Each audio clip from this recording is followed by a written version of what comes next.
Lifestyle inflation, also known as lifestyle creep, is the practice of spending more money as one's income rises. When we get a raise, most of us instantly think of ways to indulge. Moving into a larger or more costly home, purchasing a more expensive automobile, purchasing more expensive clothing, dining out for more expensive meals.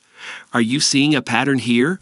Hello everyone, and welcome to a brand new video on the channel. Today we are going to talk about the top 10 ways to avoid lifestyle inflation. Before we get started with the video, don't forget to smash the like button, share the video, and subscribe to the channel. Number 10. Treat yourself within reason. Everyone deserves a treat once in a while, but don't go too far and end up with lifestyle inflation. Although short-term rewards can be enjoyable, don't let them disrupt your long-term objectives. A spa day every now and again, for example, could be a delightful splurge. A regular spa visit, on the other hand, could significantly reduce your wages. Number 9. Define your long-term goals. Invest some time articulating your long-term goals before you invest another dime. Intentionally design your dream life as a more detailed exercise. In the medium term, for example, I would like to be able to live and work from anywhere in the world.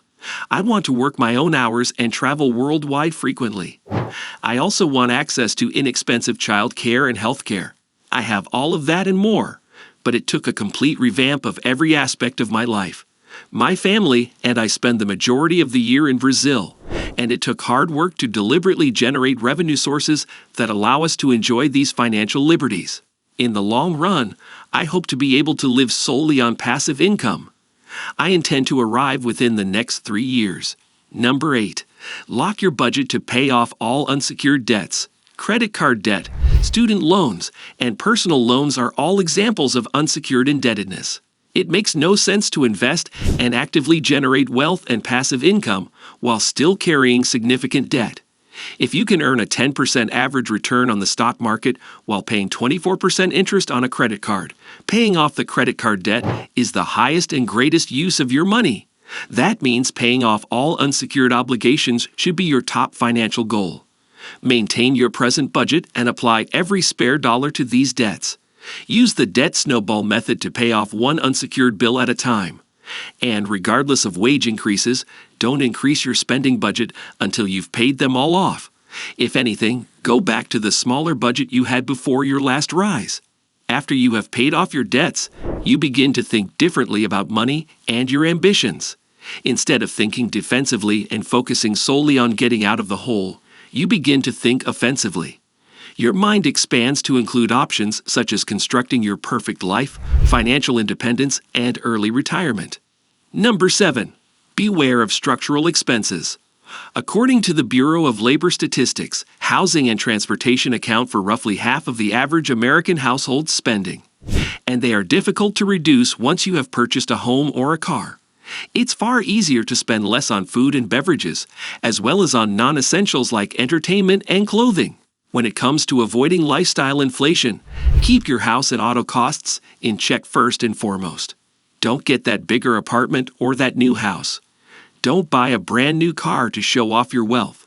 You can manage your discretionary spending through other techniques, such as automating your savings rate if you keep your structural expenses low. Number 6. Automate your savings and investments. You can't spend money that isn't in your checking account without incurring credit card debt.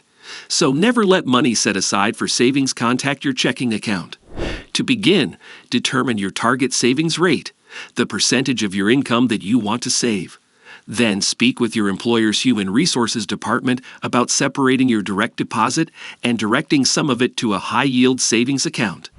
If they are unable to do so, set up automated recurring bank account transfers to your savings account to occur the day after each payday. You can then either lay it away for an emergency fund, use it for early debt payback, or deposit it in your investing account. You may automate your investments even further by using a free robo-advisor like SoFi Invest or M1 Finance. Number 5. Lock away your credit cards. Stop using credit cards if you are having difficulty paying them off in full each month. Put them away in a drawer or even physically cut them up. This forces you to adjust your spending habits and only use your debit card and cash, allowing you to spend only the money that is deposited into your checking account each month. However, this method only works if you change your automated savings every time your income rises. Number 4. Plan your goals and budget with your spouse. If you're married, your spouse must approve of your spending and budgeting plans. Otherwise, it makes little difference how committed you are to avoiding lifestyle inflation and achieving your financial goals more quickly. They might simply keep spending every extra dollar you earn as you both earn more. Discuss your long-term goals and ideal lifestyle with your partner. Continue until you have reached an agreement on how you want your life to look. Then discuss how and when you intend to achieve it. Put all budget categories on the table. Nothing is holy. Then talk about how future raises will fit into your budget and long-term goals. Ideally, don't increase your spending until you've met at least part of your long-term objectives. But whatever you do, be sure you commit and follow through. Number 3. Reinvest your passive income. Many investments create passive income, which supplements active income and increases household revenue. However, this generates a temptation to squander money. Rather, reinvest your passive income into new investments. Dividend reinvestment plans allow you to do this automatically with dividend-paying equities. Many real estate crowdfunding platforms, including Fundrise and Streetwise, allow you to automatically reinvest earnings. Other investments will necessitate a little more work on your side. If you own rental properties, for example, you should put your rental cash flow into a savings account to use toward the down payment on your next property. By reinvesting your gains, you take advantage of the force of compounding, which may dramatically increase your wealth if you let it merely take a few years to develop on its own. Number 2. Aim for stealth wealth. If there was ever a financial epidemic in the United States, it would be the fascination with material possessions as a means of demonstrating our riches and success.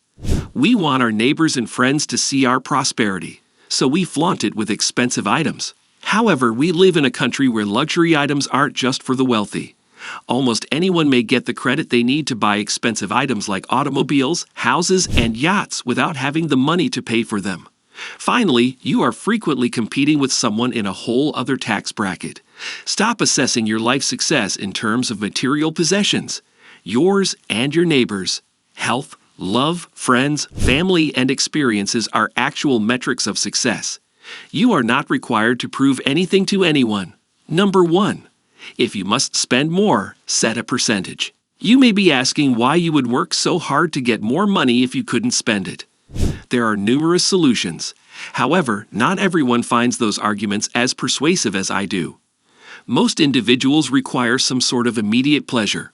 If you can't help but spend more when you get a raise, set aside some of it to spend and enjoy now. However, not all of that pay increase is yours to keep.